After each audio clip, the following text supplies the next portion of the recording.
Thursday, April 21st, The Covenant, Part 2. Genesis 8:20 to 9:1. Then Noah built an altar to the Lord, and took of every clean animal and of every clean bird, and offered burnt offerings on the altar.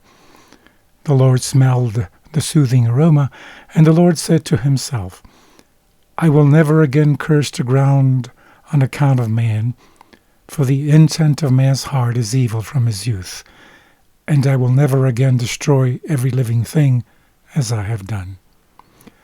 While the earth remains, seed time and harvest, and cold and heat, and summer and winter, and day and night shall not cease. And God blessed Noah and his sons, and said to them, Be fruitful and multiply, and fill the earth. What is the significance of God's commitment to the preservation of life? How does God's blessing fulfill that commitment? God's commitment to preserve life was an act of grace. It was not a result of human merits. God decided to preserve life on earth in spite of human evil.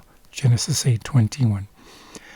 Genesis 8:22 reads, literally, all the days of the earth, that is, for as long as this present earth remains, the seasons will come and go, and life will be sustained. In short, God has not given up on his creation.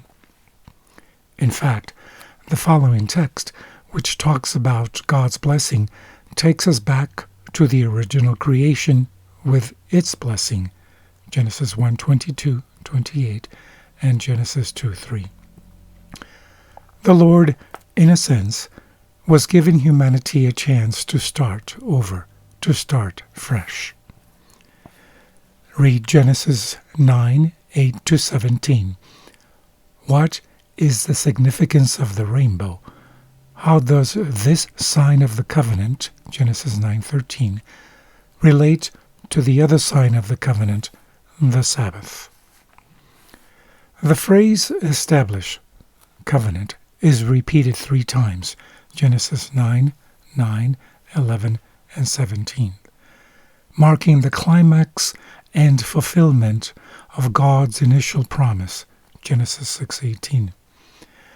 Following the preceding section, which parallels the 6th day of the creation account, this section parallels the section covering the 7th day of the creation account, the Sabbath.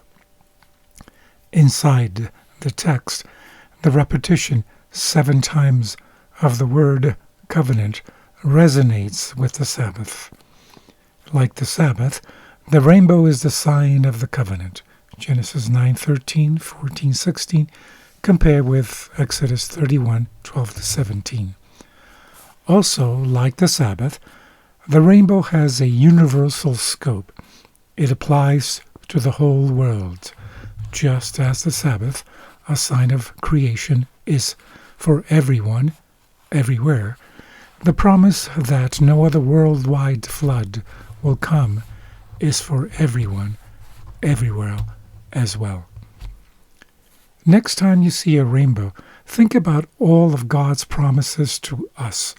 Why can we trust those promises, and how does the rainbow show us that we can trust them? From the book Thoughts from the Mount of Blessing, pages 74 and 75 says, It is not because of inherent power that year by year the earth produces her bounties and continues her motion round the sun.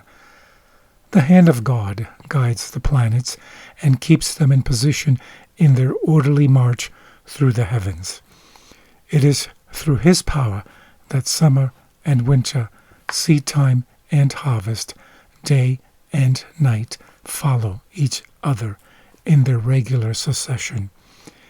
It is by his word that vegetation flourishes, that the leaves appear and the flowers bloom.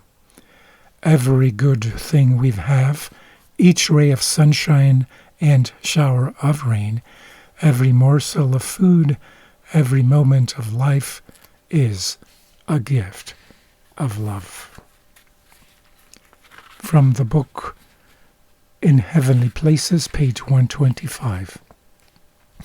It says, "We are to send our petitions through the darkest clouds that Satan may cast over us, and let our faith pierce to the throne of God, encircled by the rainbow of promise, the assurance that God is true, that in him is no variableness, neither shadow of turning."